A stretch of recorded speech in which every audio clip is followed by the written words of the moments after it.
प्राचीन गुफाओं से सीधा चांद तक। चलिए भारत के 11,000 साल के इस ऐतिहासिक सफर को करीब से समझते हैं। तो सवाल है, अस्तित्व और पुनर्जन्म की ये 11,000 साल पुरानी अटूट कहानी आखिर शुरू कहाँ से हुई? शुरुआत होती है मेहरगढ़, सिंधु घाटी और वैदिक काल से। यहीं से हमारी सभ्यता की मजबूत नींव रखी गई थी। सोचिए, 9,000 साल पहले मेहरगढ़ के लोग सिर्फ खेती नहीं, पत्थरों से दांतों का अचूक इलाज भी करते थे। और सिंधु घाटी, देखे, इसके सुनियोजित शहर और जल निकासी व्यवस्था आज की आधुनिक ग्रिड को भी मात देते थे। वैदिक युग में लोहे ने कृषि बदली, कबीलाई युद्ध हुए और 16 महाजनपदों ने राजनैतिक एकीकरण की मजबूत नींव रखी। अब कबीलों से आगे बढ़ते हैं मौर्य, कुषाण और गुप्त जैसे विशाल साम्राज्यों के उस सुनहरे दौर में। चाणक्य की कूटनीति से लेकर आर्यभट्ट के शून्य तक, इन महाशक्तियों ने अतुलनीय धन और विशाल वैज्ञानिक सफलताएं हासिल की। 10,000, ये नंबर चौंकाने वाला है। नालंदा विश्वविद्यालय के चरम काल में वहां इतने छात्र एक साथ पढ़ते थे।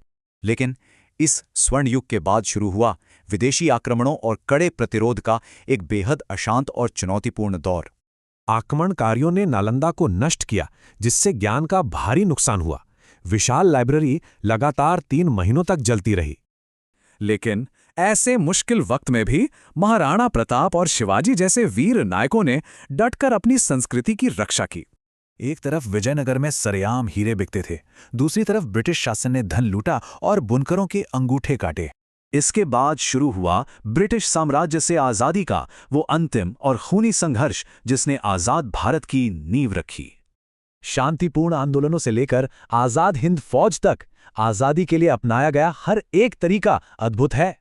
562। सोचिए, सरदार पटेल ने इतनी सारी बिखरी रियासतों को जोड़कर सफलतापूर्वक एक अखंड राष्ट्र का निर्माण कर दिया।